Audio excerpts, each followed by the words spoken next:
You know WWE, when you presume, you make a press out of you and me. I'm Chris Wolvie, the wrestling vlogger who always tells it like it is.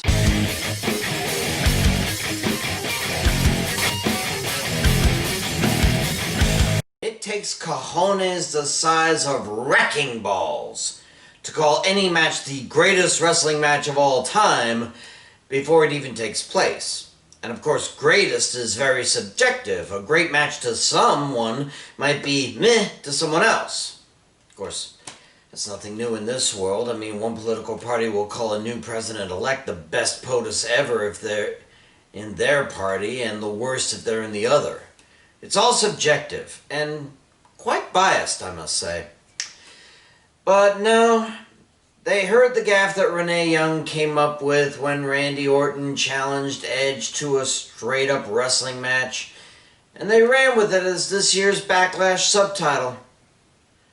Guess we'll have to see if it lives up to the hype, or if Renee will have to follow her hubby to AEW. But the rest of the card, well, it ain't exactly a wash, with 5 titles on the line and a grudge match 2 weeks in the making. It could be worse, I guess. Still, that sword of Damocles hanging over the already taped main event may very well decide this pay-per-view's ultimate fate. Here are my predictions for Backlash 2020. And again, as I record this on Saturday, if any more matches get snuck in between now and when this posts, I'll either post them in the comments below or tack it on the end of the video. Sorry. We start with the only non-title match that has nothing to live up to, Jeff Hardy versus Sheamus. Why? Why is it every time Matt abandons his bro, we have to bring up Jeff's unhealthy lifestyle? You're telling me we're still demonizing Jeff for once being an alcoholic and a drug user when we have an alumni who chugs at least 2 beers in the ring every time he shows up? Plus Sheamus, he's bloody Irish. If he doesn't get crap-faced every so often, then he's bringing shame to his fellow countrymen. Sorry. Anyway, they didn't do that long bunch of short films about Jeff's life if they weren't giving him one last push. Sheamus will be brutal, but the winner is Jeff Hardy. Women's Tag Team Championship Triple Threat match. SmackDown Women's Champ Bayley and Sasha Banks defend against the Iconics and former champs Alexa Bliss and Nikki Cross. This has got to be it, folks. This has got to be when Banks has enough and leaves Bayley in the dust. Personally, I wish they had done this at WrestleMania, but as long as it's done! Which brings the question, who will take the title? Well, I still remember when the Iconics snuck in for the win at WrestleMania 35, and I can see history repeating itself. Bliss Cross had a good run, and no doubt about that, but it's time for Billie Kay and Peyton Royce to make those white belts iconic! Again. Winners and new champs, the Iconics. United States title match, Apollo Crews versus Andrade. It's been quite the while since Crews first came up from NXT. In fact, I had to look it up to make sure, but this is the first ever title he's won since his promotion. I personally thought his career might be done after Titus World Slide disbanded. But here he is now, a secondary champ at last.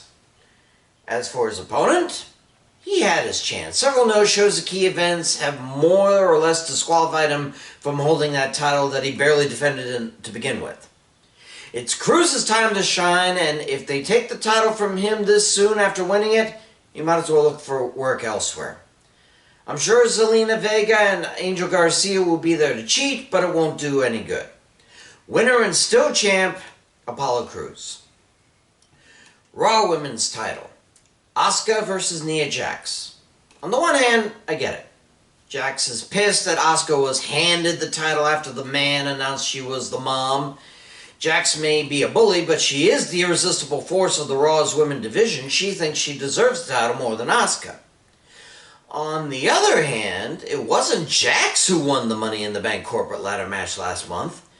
It wasn't Jax who slapped a man off the ladder on top of WWE headquarters. And if you think about it, you could say that Asuka did, in fact, cash in on Becky Lynch, but Lynch just laid down for her to win. No, Jax, Asuka deserves that title, and if you want it, you're gonna have to beat the Empress of Tomorrow. Can she?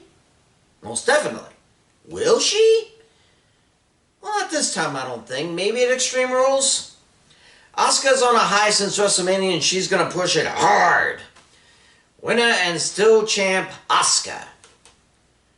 Universal title handicap match. Braun Strowman versus Miz and John Morrison. Okay, so does the Freebird rule apply here? If M&M actually win, will that mean either of them can defend it? Will we have co-champions? I mean, I remember that happening to the women's title years ago, and it led to its demise in favor of the Divas title. But let's lay all my qualms to rest right now. One-on-one, I can see Miz winning the title with Morrison's help or vice versa. Having someone in your corner to disrupt the match is always a good strategy, especially against larger opponents. But with both of them together, always disrupting? There's no telling how they'll work together when Strowman used to beat up 2 or 3 jobbers at a time a few years ago. And now that he's champ, Braun has even more reason to keep both of them in his sight and to steamroll them over and over and over again.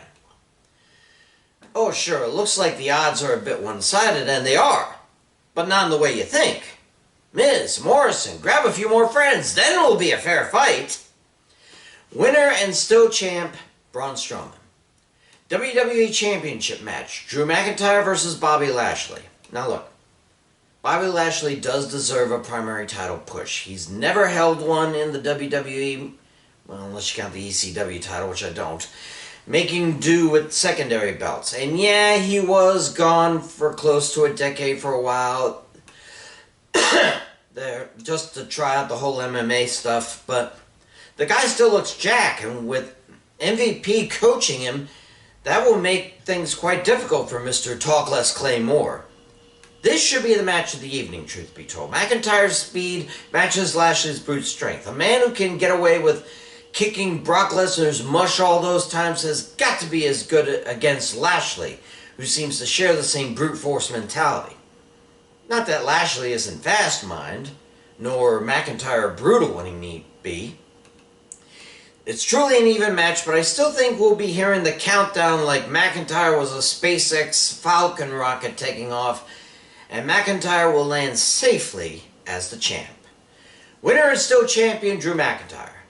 Finally, the greatest wrestling match of all time! Edge versus Randy Orton.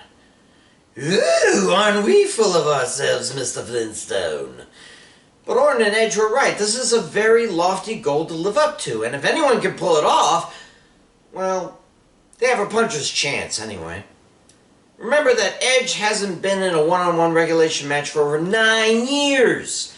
The only matches he's been in since were Royal Rumble and that god-awful Last Man Standing match at WrestleMania. Meanwhile, Orton has been, kicking ass and taking titles in the WWE all that time. Whether people cheered him or jeered him, he's been active. And even though he's a long way from being the youngest ever World Heavyweight Champion, he hasn't exactly slowed down. Edge may have kept Orton down for the 10 count back in April, but he still has a lot of ring rust when it comes to actual wrestling. Orton? No such thing. I'm sorry, Edge. Perhaps the rubber match at SummerSlam or the like. But I will say this. If this match doesn't reach the same level as Randy Savage versus Ricky Steamboat at WrestleMania 3, I'm calling the WWE liars. Told you it was subjective. Winner, Randy Orton. Those are my picks. And though I doubt I'll ever be called the greatest wrestling prognosticator of all time, at least I try. I'm Chris Wolvie, the wrestling vlogger who always tells it like it is. Stay safe, and I'll see you.